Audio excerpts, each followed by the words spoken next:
नमस्कार, capital TV देख रहे हैं आप। मैं हूं आपके साथ पूजा। ब्रेकिंग नाउ में बड़ी खबर बिहार चुनाव को लेकर आपको बता रहे हैं। कल बिहार चुनाव की पहले फेज में नॉमिनेशन का आखिरी दिन है, लेकिन अब तक महागठबंधन की तरफ से सीट शेयरिंग का फॉर्मूला सामने नहीं आया है। आरजेडी, कांग्रेस और वीआईपी के बीच में जमकर रस्साकसी जारी है। बताया जा रहा है कि मुकेश सैनी नाराज हो चुके हैं और जल्द कुछ बड़ा फैसला भी ले सकते हैं। दरअसल पहले खबर ये सामने आई थी कि मुकेश सैनी 12 बजे प्रेस कॉन्फ्रेंस करेंगे, कुछ बड़े ऐलान करेंगे, लेकिन बाद में इस प्रेस कॉन्फ्रेंस को टाल दिया गया और अब बताया जा रहा है कि शाम 4 बजे यह प्रेस कॉन्फ्रेंस होनी है। लेकिन मुकेश सैनी ने बागी तेवर अपना लिए हैं और बताया जा रहा है कि वो जल्द महागठबंधन से किनारा भी कर सकते हैं। तो सैनी को लेकर क्या कुछ चल रहा है पार्टी के अंदर और एनडीए में क्या चल रहा है, चुनाव से जुड़ी तमाम बड़ी अपडेट आपको बताएंगे। मेरे साथ जुड़े हुए हैं कैपिटल टीवी के editor in chief doctor Manish Kumar. Sir, मेरा पहला सवाल आपसे, कल नॉमिनेशन का आखिरी दिन है फर्स्ट फेज का, लेकिन अभी तक सीट शेयरिंग का फॉर्मूला सामने क्यों नहीं आ रहा है? क्या इसके पीछे ये वजह है जो तस्वीरें कल शाम को नजर आई? बिल्कुल दौड़ा दौड़ा करके मारा गया है, पीटा गया है। कांग्रेस के वरिष्ठ लीडर, कांग्रेस के अध्यक्ष बिहार के, उनके इंचार्ज लवरू, साथ में शकील भाई, इन तमाम लोगों को कांग्रेसियों ने खदेड़ खदेड़ के मारा है। तो ये तो गठबंधन का ये हाल है। लेकिन आपने एक ऐसी खबर आपने दी है कि भाई टल गया मुकेश सहनी का पूरा प्रेस कॉन्फ्रेंस। चलिए मैं आज एक ब्रेकिंग न्यूज़ दे दूं, एक रहस्य का उद्घाटन कर दूं। सोमवार को मुकेश सहनी आए थे दिल्ली और वो भारतीय जनता पार्टी के कई सारे नेताओं से मिले। वो पटना में ये कह के निकले थे दिल्ली कि देखिए यहाँ तो इलाज नहीं हो पा रहा है, तमाम बड़े बड़े डॉक्टर्स जो हैं वो दिल्ली में बैठे हुए हैं, वहाँ से महागठबंधन स्वस्थ होकर के आएगा। लेकिन राहुल गांधी ने किसी को हवा नहीं दी। तेजस्वी यादव भी 2 दिन दिल्ली में रहे, लेकिन वो मुलाकात नहीं किए। बाकायदा लुटियन जोन में एक होटल है, उसके अंदर वो 2 दिन बैठे रहे मुकेश सहनी भी, लेकिन किसी ने उनसे मुलाकात करने की कोशिश नहीं की, कांग्रेस पार्टी, राहुल गांधी ने। तो उन्होंने भारतीय जनता पार्टी के कुछ लोगों से मुलाकात की, बातचीत की और उन्होंने कहा कि हम इधर आ सकते हैं, मुझे 8 सीट दिया जाए और साथ ही साथ चुनाव लड़ने का पैसा भी दिया जाए। जिसे भारतीय जनता पार्टी ने कहा कि नहीं, ये तो इस मौके पे हम नहीं कर सकते। लेकिन बड़ा सवाल क्या है? बड़ा सवाल ये है कि क्या महागठबंधन के अंदर मुकेश सहनी भारतीय जनता पार्टी के कोई मोल है? ये डिमांड कर रहे हैं, कभी 60, कभी 40, फिर 30, फिर 24 पे आकर के इनकी नैया जाकर के लग गई है घाट के ऊपर। अब ये कह रहे हैं कि हमें इतनी सीटें चाहिए। अब दिक्कत ये हो रही है कि कांग्रेस और आरजेडी ये दोनों कह रहे हैं कि भाई इसको एडजस्ट कैसे किया जाए। तेजस्वी ने कहा है कि हम अपने कोटे से 10 देंगे, मतलब पिछली बार जो आरजेडी लड़ी उसमें से 10 सीट हम सैक्रिफाइस कर सकते हैं वीआईपी के लिए और 8 सीट कांग्रेस पार्टी सैक्रिफाइस करे। तो घूम फिर के कितना हुआ? 18। ये कह रहे हैं 24। और इसके लिए जो जानकारी आ रही है कि तमाम बातचीत हुई, 12 बजे का टाइम दिया था कि आज वो घोषणा कर देंगे कि हम महागठबंधन, वो बीजेपी में जा रहे हैं। 2 तरह की खबरें सर चल रही है। ये तो क्लियर हो चुका है कि सैनी नाराज है, वो जितनी मांगे कर रहे हैं सीटों की उनको नहीं दिया जा रहा है। 24 में मामला फिलहाल तो अटका है, लेकिन बताया जा रहा है कि प्रेस कॉन्फ्रेंस करके वो अकेले चुनाव लड़ने का ऐलान कर सकते हैं, या कैमरे के पीछे जो डॉक्टर के इलाज की आपने बात की, दिल्ली में क्या कुछ बड़ा खेल हो रहा है? देखिए, इसमें एक और मैं जानकारी दे दूं कि जो अभी अभी खबर आई है कि राहुल गांधी से उनकी बातचीत हुई 12 बजे से पहले। राहुल गांधी ने उनको आश्वासन दिया है कि हम कुछ करते हैं।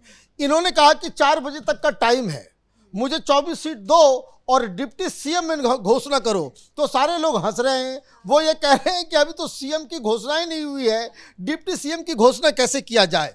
दिक्कत क्या है? What is the main problem? VIP और मुकेश सहनी के ऊपर क्यों तेजस्वी यादव भरोसा नहीं कर रहे हैं? देखिए, मुकेश सहनी राजनीति में आए, ये वहाँ मुंबई के अंदर सेट्स बनाते हैं बॉलीवुड के लिए।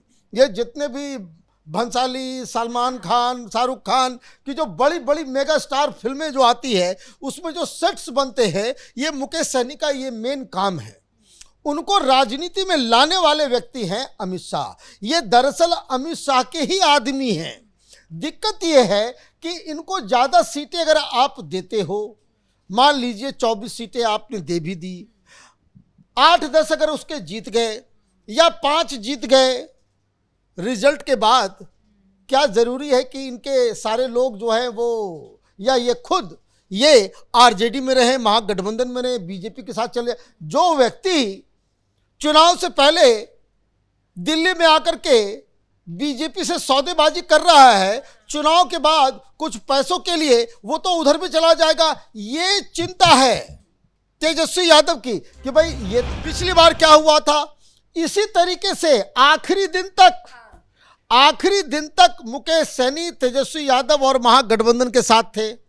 उनको उनके मन मुताबिक सीटें नहीं मिली तो वो जब सीटों की घोषणा वाली जो प्रेस कॉन्फ्रेंस होती है उसमें वो उठ के बाहर निकले, मेरे साथ धोखा हो गया, धोखा हो गया, धोखा हो गया, और वहां से वो निकल गए। और मैं आपको एक बात और बता दूं, 10 सीटें जेडीयू और बीजेपी ने ऐसे ही रोक रखे हैं कि भाई हमको अगर मौका मिलेगा तो अगर ये इधर आना चाहता है तो उसको एडजस्ट किया। ये खबर भी पटना में चल रही थी। अब सवाल क्या है? सवाल यह है कि पिछली बार इसने लास्ट मोमेंट में धोखा दे दिया, वापस वो चले गए कहाँ? वो चले गए एनडीए के अंदर, 4 सीटें जीती, एक का डेथ हो गया, बाकी बच गए 3 जो बचे वो जब महागठबंधन और एनडीए के बीच सत्ता का आदान प्रदान हो रहा था, अलट पलट रहे थे नीतीश बाबू, तो वीआईपी के 3 जो विधायक थे वो भारतीय जनता पार्टी को ज्वाइन कर लिया। इसका मतलब ये हुआ कि वीआईपी के ऊपर कांग्रेस को भरोसा नहीं है, तेजस्वी यादव को भरोसा नहीं है, उप मुख्यमंत्री, डिप्टी सीएम, इसकी तो कोई कहानी ही नहीं है। अब 12 बजे इन्होंने कहा कि आज हम घोषणा करेंगे, सीटें अगर नहीं मिलेगी तो ये वहाँ नहीं रहेंगे। अब वो अगला क्या कदम उठाते हैं या जो बातचीत हुई है कांग्रेस पार्टी अपने कोटे से वो सीटें दे दे, क्योंकि मामला तो कांग्रेस पार्टी का यूं फंसा हुआ है कि उनको ही अपने कोटे का पूरा सीट नहीं मिल रहा। वहाँ तेजस्वी यादव कह रहे हैं कि भाई हम ज़्यादा नहीं दे सकते।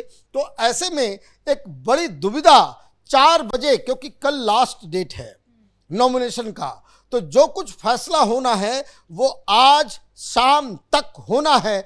4 बजे आप अगर अकेले प्रेस कॉन्फ्रेंस कर रहे हो, इसका मतलब साफ है, ये संकेत साफ है कि आप महागठबंधन को छोड़ के कहीं और जा रहे हो। तो 4 बजे तक हमें इंतजार करना चाहिए। लेकिन जो तस्वीरें आ रही हैं, हालांकि ये तस्वीरों को लेकर चर्चा बहुत हो रही है कि कांग्रेस के अंदर क्या चल रहा है, लेकिन ये तस्वीरों भी तो संकेत दे रहा है कि कहीं ना कहीं ये जो सीट शेयरिंग का फॉर्मूला नहीं आया, टिकट बंटवारे और उम्मीदवारों का ऐलान नहीं हो पाया, कांग्रेस की रणनीति कहीं ना कहीं फेल है, जिस वजह से ये इतना ज्यादा झगड़ा लड़ा, यहाँ तक की मारपीट की नौबत आई। देखिए, बात मैं बोलूंगा कुछ लोगों को बुरा लग जाएगा, लेकिन हकीकत में बता दूं, देखिए ये कांग्रेस के जो मैनेजर्स हैं उन्होंने बहुत सारे लोगों से पैसे ले रखे कि भाई पैसे दे दो, टिकट तुम्हारा कंफर्म है। ये मारपीट क्यों हुआ? ये दिल्ली से तमाम वरिष्ठ लीडर सिंबल को लेकर के आए और एयरपोर्ट के बाहर निकले तो विक्रम एक जगह है सासाराम के पास, वहाँ के कांग्रेस पार्टी के जो उम्मीदवार थे, वो जो दावेदार, इनफैक्ट उम्मीदवार नहीं दावेदार, उन्होंने आरोप लगाया कि सब पैसे खा करके जो है टिकट जो है वो बांट रहा है, सिंबल बांट रहा है। तो ले धुलाई की पकड़ धकड़, पता नहीं, ये केओस जो है 10 मिनट तक चलता रहा। हर आदमी की पिटाई हो गई, धक्का मुक्की, कुछ की तस्वीरें कैच हुई, कुछ की नहीं हुई, तो ये बवाल मचा। इसी तरीके से बवाल जन स्वराज में मच रहा है। देखिए हकीकत क्या है कि जैसे जैसे समय, अब तो ये तो लास्ट आवर है, इस वक्त तो महागठबंधन को मैदान के अंदर उतरना चाहिए था। अब योगी जी सहरसा में जाकर के बवाल काट रहे हैं, चुनाव को जो है बुर्का वर्सेस विकास बना दिया है, और पता नहीं क्या क्या वो राहुल गांधी पे भी हमला बोला है। दानापुर गए थे, वहां पे एक रैली को संबोधित किया राहुल गांधी के वोट चोरी को लेकर, इवन जो सीट शेयरिंग नहीं हो रही है उसको लेकर भी उन्होंने हमला। देखिए सारे लोग मैदान में, आज नीतीश कुमार जा रहे हैं, अब देखिए कि आपके सबसे बड़े लीडर तेजस्वी यादव ने नॉमिनेशन किया और नॉमिनेशन में कोई महागठबंधन का कोई दूसरा बड़ा नेता वहां पे मौजूद नहीं था। इसका मतलब ये है कि महागठबंधन जो है वो लठबंधन में कन्वर्ट हो गया है, लाठी चल रही है, आपस में ये लोग जो है मार धार कर रहे हैं। 4 बजे तक इंतजार कीजिए मुकेश सहनी क्या करते हैं, और अगर मुकेश सहनी अलग हो जाते हैं तो इसका मतलब ये है कि नॉमिनेशन से पहले ही ये चुनाव ऑलरेडी इट्स ओवर। धन्यवाद सर जानकारी के लिए। तो एक तरफ एनडीए को देखिए 226 उम्मीदवारों का ऐलान हो चुका है, साथ ही आज से 3 दिनों के बिहार दौरे पर अमित शाह है, तो वहीं सीएम योगी आदित्यनाथ की भी चुनाव में एंट्री हो गई है। दानापुर और सहरसा में 2 बड़ी रैली का आज आयोजन योगी आदित्यनाथ के लिए किया गया, लेकिन महागठबंधन में तैयारी अधूरी है। कल पहले चुनाव को लेकर नॉमिनेशन का आखिरी दिन है, लेकिन अब तक महागठबंधन में सीट शेयरिंग का फॉर्मूला सामने नहीं आया है। तो वहीं कांग्रेस पार्टी में मारधाड़ और लड़ाई चल रही है और मुकेश सहनी कुछ बड़ा धमाल चुनाव से ठीक पहले कर सकते हैं, जो आरजेडी और कांग्रेस के लिए बहुत बड़ा झटका साबित हो सकता है। इस बड़ी खबर में मेरे साथ फिलहाल इतना ही। कैमरा पर्सन अशोक के साथ मैं पूजा, कैपिटल टीवी।